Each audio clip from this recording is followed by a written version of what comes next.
A quick reminder, as a CKD patient,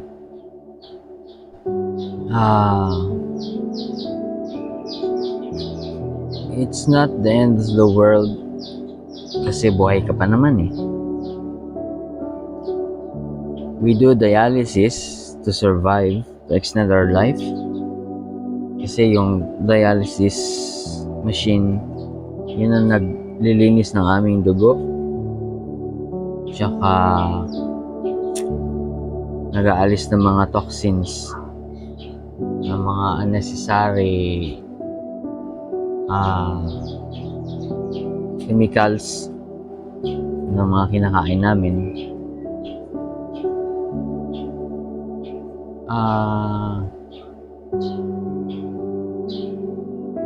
Sa 11 months kong naging CKD patient and still going,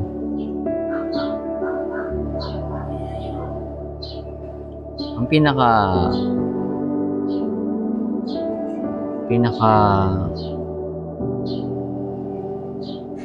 foundation ko para mabuhay sa araw-araw is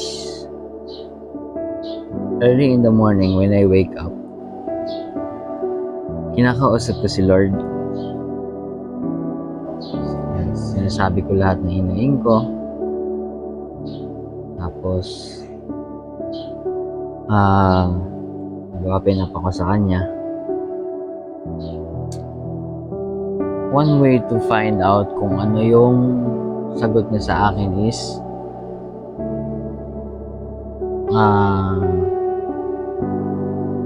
I always look at my watch.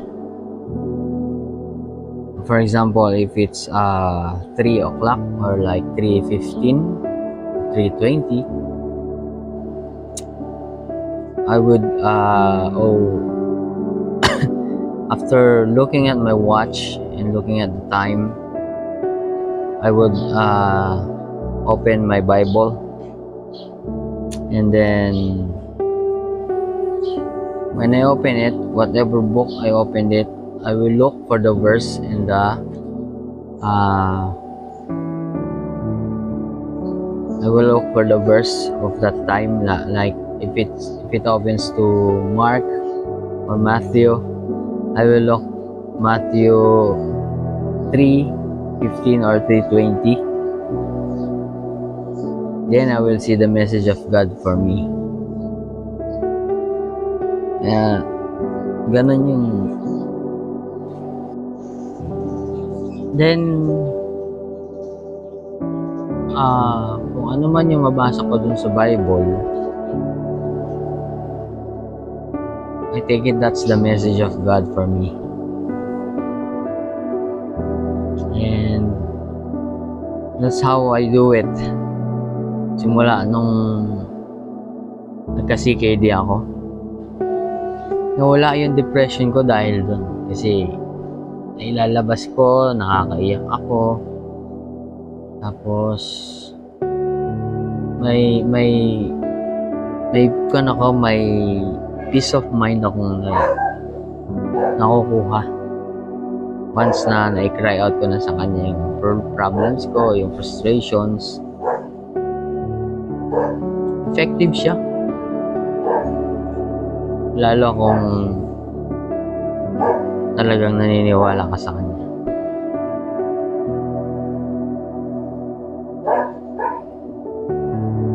Isa kasing hahawakan ko na saying sa Bible is yung verse na surrender everything to God and you will be free. Yan ang pinaka-favorite ko na verse sa Bible. Hindi ko kasi ma-memorize yung mga verses, pero yun ang talagang sentence na natandaan ko. I'm sorry, pero hindi kasi ako masyadong palatandaan sa mga Ang natatandaan ko lang lagi is yung message.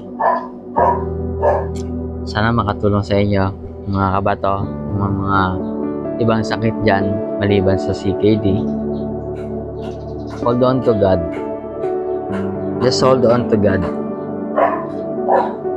Kung may matatanggap mo na rin naman yung sakit mo once na lapit ka ulit kay God.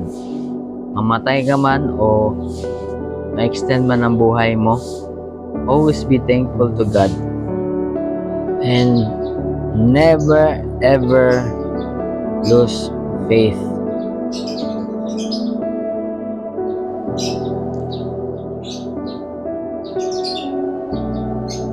Believing is the key. Tsaka surrendering yourself, your problems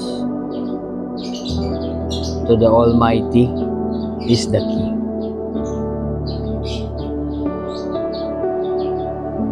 Kasi sa bandang huli, iwan ka man ng mga tao sa paligid mo,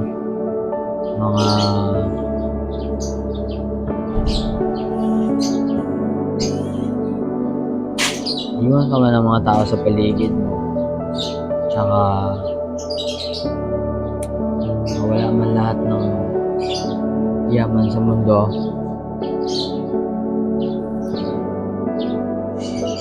si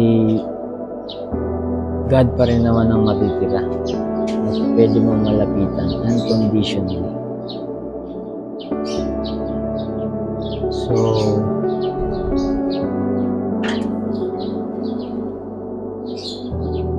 I am Nino, CKD 5 patient for 11 months.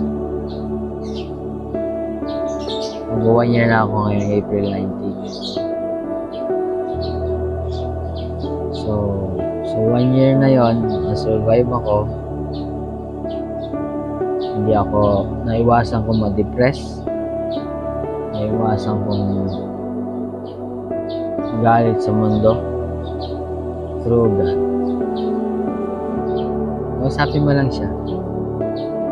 Mawawala lahat dyan. Again, this is my pointers in life. My goods. Thank you and God bless.